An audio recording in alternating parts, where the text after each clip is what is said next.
नमस्कार, मैं हूं आपके साथ रविंद्र सिंह। एपीएन के लोकप्रिय कानूनी प्रोग्राम लीगल हेल्पलाइन में आपका स्वागत है। इस प्रोग्राम में हमारे कानूनी विशेषज्ञ रोजमर्रा की जिंदगी की समस्याओं से जुड़े कानूनी मसलों पर आपकी शंकाओं का समाधान करते हैं। आप फोन करके कानूनी राय ले सकते हैं। आज हम जमानत से जुड़े कानूनी समस्याओं की बात करेंगे। गिरफ्तारी से बचने के लिए कई बार आरोपी कोर्ट के सामने अग्रिम जमानत की अर्जी दाखिल करता है, कई बार अंतरिम जमानत की मांग करता है या फिर रेगुलर बेल के लिए अर्जी दाखिल करता है। ऐसे में सवाल उठता है कि जमानत कितने प्रकार के होते हैं, जमानत दिए जाने का प्रावधान क्या है और कब और किन परिस्थितियों में जमानत मिलती है। इसे समझने के लिए जरूरी है यह जानना अपराध दो तरह के होते हैं, जमानती और गैर जमानती। जमानती अपराध में मारपीट, धमकी, लापरवाही से गाड़ी चलाना, लापरवाही से मौत जैसे मामले आते हैं। इस तरह के मामले में थाने से ही जमानत दिए जाने का प्रावधान है। आरोपी थाने में बेल बांड भरता है और फिर उसे जमानत दे दी जाती है। गंभीर किस्म के कुछ अपराध जैसे लूट, डकैती, हत्या की कोशिश, गैर इरादतन हत्या, रेप, अपहरण, फिरौती के लिए अपहरण आदि गैर जमानती अपराध है। इस तरह के मामले में कोर्ट के सामने तमाम तथ्य पेश किए जाते हैं और फिर कोर्ट जमानत का फैसला लेता है। मामला बेहद गंभीर ही क्यों ना हो, लेकिन समय पर अगर पुलिस चार्जशीट दाखिल नहीं करे तब भी आरोपी को जमानत दी जा सकती है। अगर आरोपी को अंदेशा हो कि वो अमुक मामले में गिरफ्तार हो सकता है तो वो गिरफ्तारी से बचने के लिए अग्रिम जमानत की मांग कर सकता है। कोर्ट जब किसी आरोपी को जमानत देता है तो वो उसे पर्सनल बॉन्ड के अलावा जमानती पेश करने के लिए कह सकता है। तो ये तो थी बेल से जुड़ी कुछ बुनियादी जानकारियां। विस्तार से जानकारी देंगे हमारी आज की कानूनी विशेषज्ञ अधिवक्ता चारू सिंघल जी। चारू जी, बहुत बहुत स्वागत करते हैं आपका। धन्यवाद। तो अपने दर्शकों को बताना चाहेंगे कि चारू जी से आप जानकारी ले सकते हैं, फोन करके हमसे राय ले सकते हैं। हमारा फोन नंबर आप नोट कर लीजिए, 01206127 दूसरा नंबर है 01206127 नंबर एक बार फिर से नोट कर लें, 01206127 01206127 ये हमारे जो फोन नंबर्स हैं। आप इन नंबरों के जरिए जानकारी ले सकते हैं। तो जमानत से जुड़ी कानूनी जानकारी के आज हम बात कर रहे हैं और क्या कुछ सवाल हैं, उन सवाल जवाब का हम सिलसिला शुरू करते हैं ताकि जो दर्शक इस कार्यक्रम को देख रहे हैं उन्हें समझ में आ जाए कि ये जमानत के जो कानूनी प्रक्रियाएं होती वो होती क्या है। चारू जी, हम आपसे समझना चाहेंगे कि ये जमानत की अगर परिभाषा को हम समझने की कोशिश करें तो इसकी जो कानूनी परिभाषा है वो क्या है? देखिए, ऐसा है, अगर मैं एक लेमैन के लिए इसे समझाऊं, नॉट बीइंग ए लॉयर, क्योंकि मैं लॉयर्स को नहीं समझा रही हूँ, मैं एक जनता को समझा रही हूँ। ठीक बात। तो जमानत जो है वो, अगर बेल का मतलब है कोई बंदी, किसी को कोई अरेस्ट हो जाती है, जेल में बंद कर लिया जाता है पुलिस द्वारा, या फिर पुलिस उसको डिटेन कर लेती है किसी जुर्म के एक्यूजेशन में, या उसके खिलाफ कोई एफआईआर होती है, तब तो जब तक उसका ट्रायल चलता है, केस चलता है, उस पीरियड को, ये रूल है कि freedom is very important, liberty, आजादी बहुत इंपॉर्टेंट है किसी भी व्यक्ति की। ये कॉन्स्टिट्यूशन में हमारा लिबर्टी आर्टिकल 21 में प्रोटेक्टेड है। इसीलिए अगर कोई किसी को जेल में चला जाता है या किसी के खिलाफ कोई पुलिस डिटेन कर लेती है थाने में, तो उसे वो नहीं रख सकती है पूरे समय के लिए अपने पास, और वो व्यक्ति अपनी जमानत के लिए, यानी मुझे जब तक मेरा केस चल रहा है या तो मुझे छोड़ दिया जाए, केस की सुनवाई तक मुझे छोड़ दिया जाए, मुझे जेल में ना भेजा जाए, इसको जमानत कहते हैं। जो इसके बीच वो बाहर रहता है जेल से, इसको जमानत कहते हैं। जी बिल्कुल, ये भी समझना चाहेंगे क्योंकि ये तो कानूनी परिभाषा पर आपने प्रकाश डाला। जमानत कैसे ली जाती है, इसकी प्रक्रिया क्या होती है? देखिए, जमानत की प्रतिक्रिया ये है कि ये सीआरपीसी में है, हमारा जो सीआरपीसी जो है हमारा जी, इसके अंदर प्रोवाइडेड है, और इसकी सेक्शन है 436, 437, 48 जी।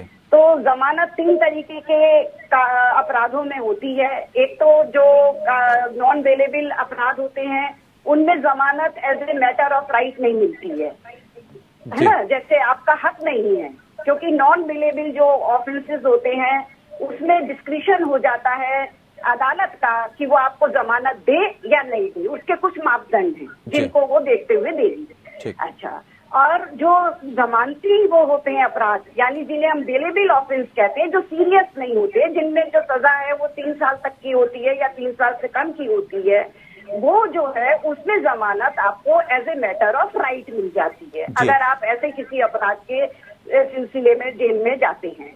और एक होता है कि एंटीसिपेटरी बेल। एंटीसिपेटरी बेल वो होती है जिसमें 438 में अगर कोई आपको पहले से अंदेशा हो चारू जाता जी, एक है। दर्शक हमारे साथ जुड़ गए हैं, वो कुछ जानना चाहते हैं।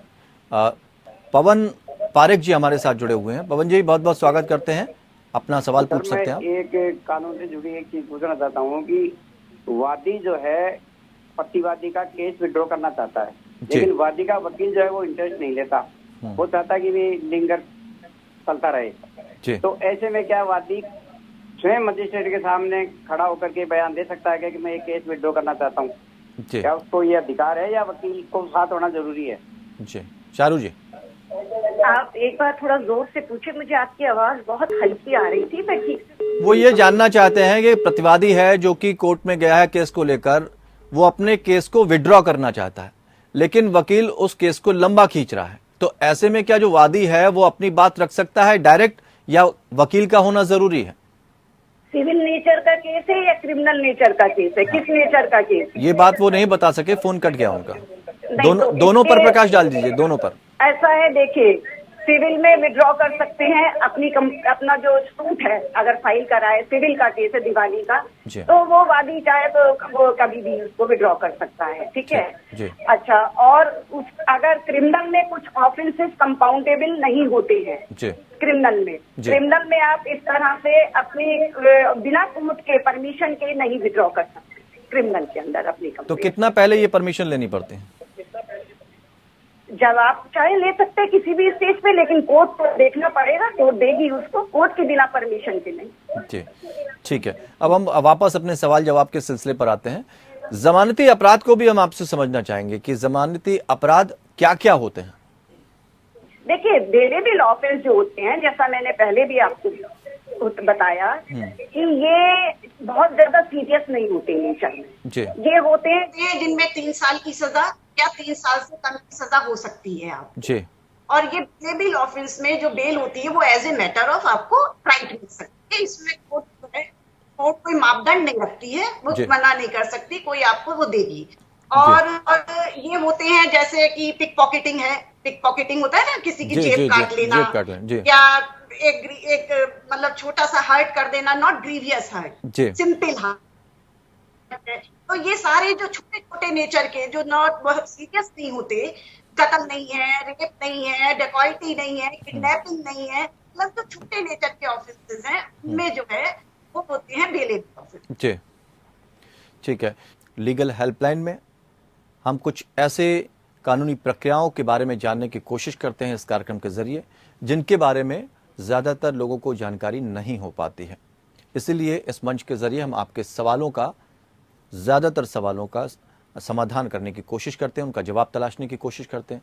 आज हमारी खास मेहमान है चारू सिंघल जी, अधिवक्ता हैं, जो जमानती और गैर जमानती वारंट की बात कर रही हैं कि किस तरह से चीज़ें हमें समझनी होंगी, क्या किया जा सकता है इन पर। चारू जी, हम अब ब्रेक से पहले हमने बहुत सारी चीज़ें जानी, परिभाषा भी जान ली, और ये चीज़ें क्या होती हैं इसका डिवीज़न भी हमने जान लिया। अब हम ये जानना चाहेंगे, चार्जशीट ना होने पर बेल का क्या प्रावधान है? देखिए, चार्जशीट का सीआरपीसी में एक डेफिनेट टाइम है कि 90 दिन के अगर चार्जशीट पुलिस फाइल कर दे, ये एक ऐसा प्रावधान है।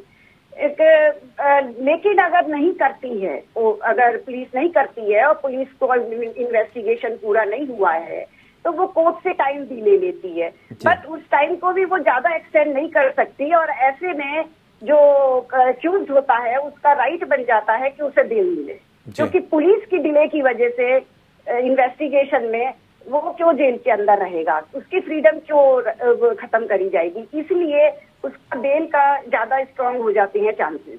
जी, और रेगुलर बेल क्या चीज होती है, उसके प्रावधान के बारे में भी देखिए, थोड़ा- रेगुलर बेल वही मैंने आपको बताया, जो रेगुलर बेल कोर्ट से, देखिए, एंटीसिपेटरी से अलग होती है। जी। रेगुलर बेल पहले से नहीं मिलती, ये कोर्ट में पेश होकर मिलती है। रेगुलर बेल जो है 437 में एंड 436 में कोर्ट में पेश होकर मिलेगी। आप अरेस्ट हो गए, फिर आपको कोर्ट में पेश करा जाएगा और तब आप रेगुलर बेल की अर्जी लगा सकते हैं, उसे रेगुलर बेल कहते हैं। एंटीसिपेटरी में आपके खिलाफ FIR नहीं भी हुई है तो भी आप बेल ले सकते हैं एंटीसिपेटरी। और एक सवाल ये भी है, थोड़ा सा हम समझने की कोशिश करेंगे कि अग्रिम जमानत होने पर क्या नियमित जमानत लेने की भी आवश्यकता होती है? हाँ, एक अग्रिम जमानत के बाद में नियमित जमानत को लेने की आवश्यकता होती है। इसको थोड़ा सा आप विस्तार से समझाएंगे तो मुझे लग रहा है दर्शकों को ज्यादा अग्रिम समझ जमानत जो है वो मैं जी। आपको बताऊं 438 में मिलती है, जी। सेशन कोर्ट से या हाई कोर्ट से मिलती है। जी। इसमें ये होता है कि अगर आपके खिलाफ आपको कोई एप्रीहेंशन है, डर है कि भाई मेरे खिलाफ कोई FIR हो सकती है या मैं पकड़ा जा सकता हूँ किसी ऐसे अपराध के लिए जो नॉन बेलेबल है, जी। जिसमें जो सीरियस ऑफेंस है और जिसमें सजा 7 साल से ज्यादा की है और 7 साल तक की है, जी। तो आप जो है अग्रिम जमानत के लिए कोर्ट में एंटीसिपेटरी बेल की एप्लीकेशन लगा सकते हैं। जी। अब FIR नहीं भी हुई है तब भी लगा सकते हैं, FIR हो गई है तब भी लगा सकते हैं। जी। उसके बाद जो है जब आप कोर्ट में आपको एंटीसिपेटरी बेल मिल जाएगी, आपको अरेस्ट नहीं करा जाएगा। फिर जब आपको रेगुलर उसमें जब आपकी चार्जशीट वगैरह पेश है उससे पहले जब कोर्ट में ले जाया जाएगा आपको, तब आप जो है फिर कोर्ट से रेगुलर बेल ले सकते हैं 437 में या 437 में, क्योंकि नॉन बेलेबल में ही आप जाएंगे, इसमें नॉन बेलेबल ऑफेंस। और ट्रांजिट बेल के बारे में भी थोड़ा समझा दीजिए। देखिए, ट्रांजिट बेल जो होती है वो एक बड़ी शॉर्ट पीरियड बेल होती है जो कोर्ट इसलिए देती है समटाइम्स की सर्कमस्टेंसेस को देखते हुए, एक बहुत शॉर्ट पीरियड के लिए बेल देती है। एक आपको कहना चाहिए एक तरीके की प्रोटेक्शन दे देती है जी। कि आपको अरेस्ट ना करा जाए जब तक आप रेगुलर या एंटीसिपेटरी बेल करते हैं। तो मान लीजिए अब आप रह रहे हैं एक जगह पे, आपको दूसरी जगह जाके बेल लगानी है और इस बीच आपको अरेस्ट ना कर लिया जाए कोई, तो आप ट्रांजिट बेल, ट्रांजिट मतलब दौरान बैठ के आप जब तक रेगुलर और एंटीसिपेटरी बेल नहीं लगा देते हैं तब तक के लिए एक शॉर्ट पीरियड के लिए आपको कोर्ट प्रोटेक्शन देती है ट्रांजिट जी। बेल के जरिए। एक धारा है 307 चारू जी, ये धारा 307 में जमानत कैसे मिलती है? अटेम्प्ट टू मर्डर है, नॉन बेलेबल ऑफेंस है, जमानत वैसे ही मिलेगी जैसे एक नॉन बेलेबल ऑफेंसेस में मिलती है। अटेम्प्ट टू मर्डर, किसी को मार देने की कोशिश करना, जी। और उसमें आपकी सारी चीजें देखते हुए, इंटेंशन देखते हुए कि भाई आपकी मारने की इंटेंशन थी, वो बच जाए आदमी, ये उसकी किस्मत होती है। और हार मगर ऐसा हो गया है जिससे वो वाकई मर सकता था लेकिन बच गया, तो वो जो है आपको जमानत जो है नॉन बेलेबल ऑफेंस 437 में बिल्कुल उसी तरह लेनी पड़ेगी जैसे आपको अदर नॉन बेलेबल ऑफेंसेस में लेनी पड़ती है। जी चारू जी, अक्सर कई बार ऐसा भी देखा गया है कि जो कोर्ट है, न्यायालय है, उनके द्वारा जमानत को अस्वीकार कर दिया जाता है, ये किन परिस्थितियों में होता है? देखिए, ऐसा है, कोर्ट के मापदंड है, जमानत जो है वो डिस्क्रिशनरी है और उसकी कुछ गाइडलाइंस, किन गाइडलाइंस पे वो जमानत मिलेगी। जैसे कि कोर्ट जो देखती है कि भाई जो किस सीरियस नेचर का ऑफेंस है, क्या जो अपराध है वो काफी मतलब सीरियस है, उसमें सजा कितनी है, अपराध में प्राइमा फेसी केस एक्यूज के अगेंस्ट बन रहा है क्या, और क्या ये ऐसी कोई ग्राउंड्स है रीजनेबल जो बिलीव करा जा सके कि इसने ऑफेंस करा है, ये नेचर का इतनी ग्रेविटी का ऑफेंस ये कर सकता है या इसने करा है। जी। और पनिशमेंट, फिर कन्विक्शन, इस पनिशमेंट कितना कन्विक्शन हो सकता है, मतलब life imprisonment, death, capital punishment, या 10 साल से ज्यादा की सजा, 7 साल की सजा, और भाग तो नहीं जाएगा ये, मतलब अगर हम इसे जमानत दे दें तो जमानत का मिसयूज तो नहीं कर लेगा, ऐसा तो नहीं भाग, क्योंकि देखिए जमानत के बाद अपराधी को कोर्ट जब भी बुलाएगी और हर पेशी पे पेश रहना होता है, उसे सपोर्ट करना, कोऑपरेट करना पड़ता है कानून के साथ। चारू जी, अशोक एक दर्शक हैं लखनऊ से हमारे साथ जुड़े हुए, उनका एक सवाल है, ले लेते हैं। अशोक जी, बहुत बहुत स्वागत करते हैं, सवाल पूछ सकते हैं आप। हाँ, ऐसा है सर, मेरे बेटे का 498A का दहेज का मामला चल रहा है जी, और पीड़िता ने हमारे पक्ष में बयान दे दिए हैं कि ना दहेज मांगा ना कोई मारापीटी की। ठीक है, उसके अशोक जी अपना फोन मत काटिएगा क्योंकि हो सकता है वो क्रॉस क्वेश्चन करें, आपसे कुछ और भी पूछ जी जी जी जी। तो उसके बाद उनके अगले गवाह उनके फादर हैं और उनकी बहन है, तो वो कोई भी गवाह 4 साल से नहीं आ रहा है। पीड़िता को बयान दिए हुए हमारे फेवर में 4 साल हो गए हैं। जी, तो अब ये जब कोई गवाह नहीं आ रहा है तो हम ये चाहते हैं कि हम बराबर लगातार जा रहे हैं, 9 साल से केस चल रहा है जी। और कैसे बंद होगा, कैसे खत्म होगा जब कोई गवाही नहीं आ रहा तो जी चारू जी, इसमें क्या करना है? जी जवाब लेते हैं। देखिए, वैसे तो ये बेल से जुड़ा हुआ टॉपिक नहीं है, लेकिन फिर भी मैं आपको बता देती हूँ। जी, लगता है संपर्क टूट गया। अशोक जी, हम आप थोड़ा सा रुके रहिए, उनका संपर्क शायद टूट गया। हम दोबारा से उन्हें जोड़ने की कोशिश करते हैं ताकि आपके सवाल का जवाब मिल पाए।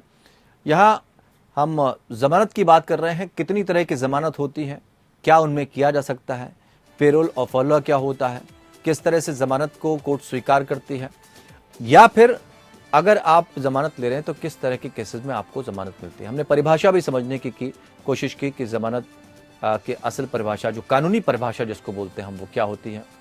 इससे से जुड़ा हमारा आज का सवाल है कि कोई भी कानूनी जानकारी अगर आप लेते हैं तो हमारी कोशिश है कि इस मंच के द्वारा हम आप तक उन सवालों के जवाब पहुंचाएं जो अक्सर आप तलाशते हैं या लोगों के पास पहुंचते हैं, आप उनसे बातचीत करते हैं, लेकिन आपको सही जवाब जो तकनीकी रूप से कानूनी की जो अपने पहलू होते हैं उनको एग्जैक्टली आप नहीं समझ पाते हैं। तो ये मंच लीगल हेल्पलाइन इसीलिए है ताकि हम कानूनी चीज़ों को प्रॉपरली समझ सकें। और हमारे साथ जो ख़ास मेहमान जुड़ते हैं, आज हमारे साथ चारू सिंगल जी जुड़ी हैं जो अधिवक्ता हैं, और उनसे हम समझने की कोशिश कर रहे हैं ज़मानत के बारे में, क्योंकि अक्सर लोगों को पता ही नहीं होता कि ये कितनी तरह की ज़मानत होती हैं, कैसे कानूनी अड़चनें आती हैं, ज़मानत कैसे ली जा सकती है। तो उन चीज़ों को हम अग्रिम ज़मानत को भी समझने की कोशिश कर रहे हैं। अगर आपका कोई सवाल है तो आप हमसे संपर्क कर सकते हैं। आपका लगता है कि कहीं पर आप फंसे हुए हैं। अशोक जी ने हमसे सवाल किया, दहेज को लेकर उनके ऊपर मामला चल रहा है। तो चारू जी, आपसे हम जवाब लेना चाहेंगे जो अशोक जी का, चूंकि फोन कट गया है। अशोक जी एक एप्लीकेशन कोर्ट में अर्जी लगा सकते हैं, सब चीजों को कोर्ट को लिखते हुए, अपने फैक्ट्स की भी ऐसे ऐसे उसका बयान लगा दे पीड़िता का कि पीड़िता ने हमें इस तरीके से मतलब जो भी बयान उसने दिया है इनके फेवर में, और सारी चीजें कोर्ट को लिखते हुए कि 4 साल से वो नहीं आ रहे हैं, ये सब करते हुए अपने फैक्ट्स को देते हुए, और कोर्ट से अगर कोर्ट इनको अलाउ कर देती है, क्योंकि कंपाउंडेबल ऑफेंस होते हैं जैसे मैंने आपको पहले बताया, जिसमें बिना कोर्ट की परमिशन के आप नहीं कर सकते, तो आप कोर्ट से परमिशन देके और कोर्ट फिर आपको इसमें से डिस्चार्ज कर देगी, आपके खिलाफ ड्रॉप कर देगी प्रोसीडिंग। जी बिल्कुल। चलते चलते एक और सवाल का जवाब आपसे चारू जी लेना चाहेंगे। एक विचाराधीन कैदी को अधिकतम कितनी अवधि तक हिरासत में रखा जा सकता है? 14 दिन तक। 14 दिन के बाद उसे कोर्ट में पेश करना जरूरी है, मस्ट है, मैंडेटरी। पहले तो अगले 24 घंटों में पेश करना जरूरी है। अगर पुलिस अरेस्ट कर लेती है तो अरेस्ट करते ही उसे 24 घंटे के अंदर मजिस्ट्रेट के आगे पेश करना पुलिस को बहुत जरूरी है। फिर 2 तरीके की पुलिस की एक पुलिस रिमांड होती है, एक जुडिशियल कस्टडी होती है। तो फिर उसको देखते हुए पुलिस रिमांड और जुडिशियल कस्टडी, और 14 दिन से ज्यादा आप कोई भी कस्टडी नहीं ले सकते। जी चारू जी, बहुत अच्छी जानकारी आपने दी, बहुत बहुत शुक्रिया हमारे साथ जुड़ने के लिए, तमाम जानकारियां देने के लिए। तो हमें उम्मीद है कि दर्शकों को हमारा ये कार्यक्रम पसंद आया होगा, और हम ये भी उम्मीद करते हैं कि कुछ सवाल जो आपके जहन में होंगे उनका जवाब आपको मिल गया होगा। तो फिलहाल इतना ही, नमस्कार।